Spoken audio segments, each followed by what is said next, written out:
कहानी गोवा में दिखाई गई है और 5 विलाओं की एक सोसाइटी है जिसमें 4 परिवार रहते हैं। पहले विला में माइक्रोबायोलॉजिस्ट डॉक्टर ऋषिकेश जयकर, पूरब कोहली, राधिका जयकर, श्रुति सेठ रहते हैं। फिर दूसरे विला में हाई सोसाइटी में खुद को एडजस्ट करते ललिता, अमृता खानविलकर, विनोद, शारिब हाशमी रहते हैं। फिर तीसरे विला में क्रिश्चियन फैमिली डेंजल मचाडो, केनी देसाई, विनायफर मचाडो, शरनाज पटेल और लास्ट विला में टोनी वालिया, चंदन रॉय सान्याल, सिया चाहत विक्ट रहते हैं। फिर 5वीं विला में खूबसूरत और आकर्षक एयर होस्टेस फराह जैदी, नेहा शर्मा रहने आती है। फराह वहां आते ही सभी के अट्रैक्शन का केंद्र बन जाती है। इन सभी परिवारों की अपने अपने सीक्रेट्स हैं।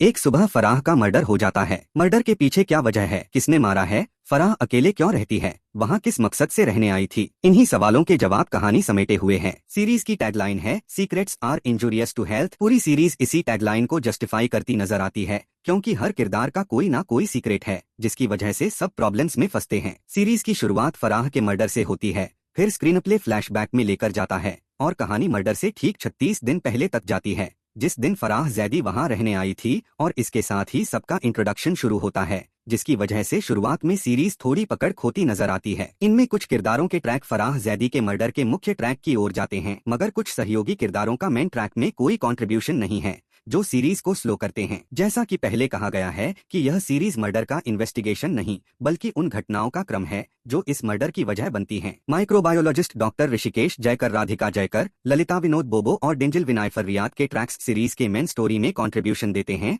और क्लाइमैक्स में इनकी वजह से दिलचस्प ट्विस्ट आता है। इन सबकी अपनी अपनी जिंदगी चल रही है, मगर इनकी लाइफ में होने वाले घटनाक्रम फराह की मौत से जुड़ते हैं। यह जुड़ाव 36 डेज का सबसे असरदार पहलू है। हालांकि टोनी वालिया, सिया, तारा काफी एंटरटेनिंग है, रंगीन मिजाज, अय्याश मगर यारबाज टोनी वालिया के किरदार में चंदन रॉय सान्याल की परफॉर्मेंस बढ़िया है। ट्रांसजेंडर तारा के किरदार में सुशांत दिवगीकर ठीक लगे हैं, उनके हिस्से कुछ रोमांचक दृश्य आए हैं, मगर मेन प्लॉट में इसका योगदान नहीं है। लेखन में लापरवाही भी कहीं कहीं झलकती है। टोनी के पार्टनर डॉन नोएल, केसी शंकर को इतना ताकतवर दिखाया गया है कि गोवा पर उसका राज चलता है। इन सभी ट्रैक्स में विनायफर, डेंजल और रियाद का ट्रैक सबसे ज्यादा प्रभावित करता है। डेंजल की सुसाइड की वजह का खुलासा भी शॉकिंग टर्न होता है और शो की हाईलाइट है। अभिनय की बात करें तो सभी कलाकारों ने अपने किरदार ठीक से जिए हैं, मगर सबसे ज्यादा असर छोड़ती हैं शरनाज पटेल, जिन्होंने विनायफर यानी विन्नी का किरदार निभाया है। एक हादसे में छोटी सी बेटी की मौत के बाद से विन्नी का स्वभाव अजीब हो गया होता है। बेकरी की शौकीन विन्नी केक बनाती है और पड़ोसियों को अलग अलग मौकों पर देती है। शरनाज पटेल ने इस किरदार की क्रेजीनेस को कामयाबी के साथ दिखाया है। फराह के किरदार नेहा शर्मा सीरीज में ग्लैमरस और खूबसूरत दिखी हैं। उनका किरदार कहानी के मेन सस्पेंस का रीजन है। बदला लेने आई फराह का असली नाम सुहाना मोहन है, और क्यों वो विला में नाम बदल के आती है, किससे बदला लेना होता है और कौन और क्यों उसका मर्डर कर देता है, ये सब जानने के लिए आप ये सीरीज देख सकते हैं।